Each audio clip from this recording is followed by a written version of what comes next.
Assalamualaikum warahmatullahi wabarakatuh. Perkenalkan, nama saya Olivia dengan NIM 24051122236, Program Studi Pendidikan Guru Sekolah Dasar Fakultas Keguruan dan Ilmu Pendidikan.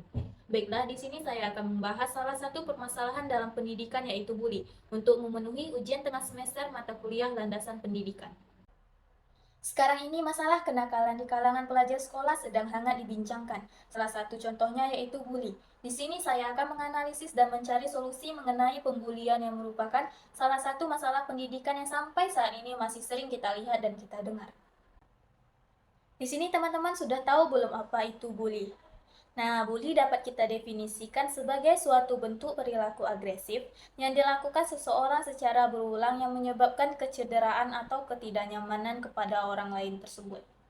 Nah, selanjutnya kita akan membahas tentang faktor penyebabnya. Ada beberapa faktor penyebab dari pembulian ini sendiri. Yang pertama, yaitu faktor individu. Terdapat dua kelompok individu yang terlibat secara langsung dalam peristiwa bully. Yang pertama, pelaku atau pembuli, yaitu individu atau sekelompok orang yang melakukan tindakan intimidasi, kekerasan, atau pelecehan terhadap orang lain.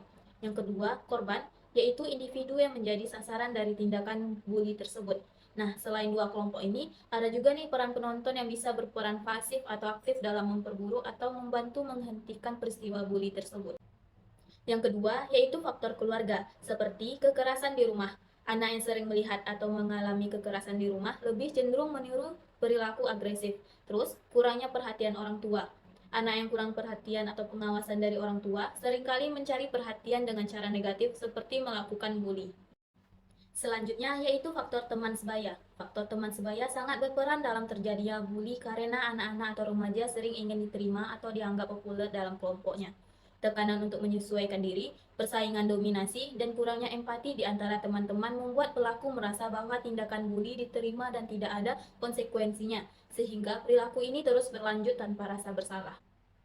Nah, faktor sekolah juga berperan besar dalam bully karena lingkungan yang tidak kondusif dan kurangnya aturan yang jelas membuat bully lebih mudah terjadi. Kurangnya pengawasan serta tanggapan yang tidak serius dari pihak sekolah membuat pelaku merasa bebas bertindak tanpa konsekuensi. Selain itu, kurangnya program pendidikan tentang empati dan interaksi positif dapat memicu intimidasi dan persaingan yang tidak sehat di antara siswa. Yang terakhir yaitu faktor media. Permasalahan bullying yang terkait dengan faktor media muncul karena media, terutama media sosial, yang sering menampilkan kekerasan atau ejekan sebagai hal yang normal, membuat anak-anak untuk menirunya. Media sosial juga memudahkan terjadinya cyberbullying di mana pelaku bisa menghina atau mengintimidasi orang lain secara online tanpa bertatap muka. Kurangnya promosi empati dalam konten digital memperarah perilaku bullying ini. Nah, bully ini ada dua macam. Yang pertama secara langsung dan yang kedua secara tidak langsung. Perilaku bullying yang terjadi secara langsung biasanya melibatkan interaksi fisik atau verbal di hadapan korban. Contoh perilaku bullying yang langsung secara fisik meliputi memukul, menendang, menorong, atau merusak barang-barang milik korban. Sedangkan secara verbal, bullying biasanya berupa menghina, mengejek, merendahkan, atau mengancam korban secara langsung. Intimidasi atau pengucilan juga termasuk bentuk bullying, di mana pelaku secara aktif menjauhi atau mengajak orang lain untuk menjauhi korban. Selanjutnya yaitu perilaku bullying secara tidak langsung. Perilaku bullying secara tidak langsung terjadi tanpa kontak fisik antara pelaku dan korban, tetapi tetap berdampak besar secara emosional. Contohnya itu seperti menyebarkan gosip atau rumor untuk merusak reputasi seseorang, mengucilkan seseorang dari kelompok, atau memanipulasi emosi korban.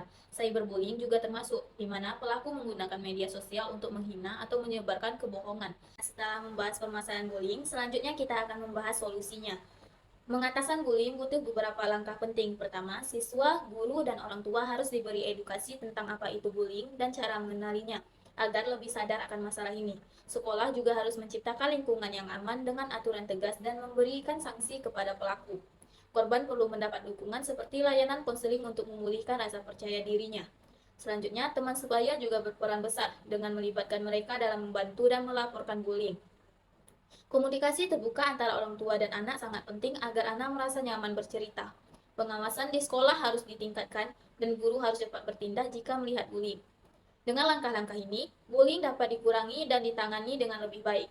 Mungkin sekian saja permasalahan pendidikan yang dapat saya sampaikan. Jika ada salah, mohon dimaafkan. Wabillahi taufiq wal hidayah. Wassalamualaikum warahmatullahi wabarakatuh.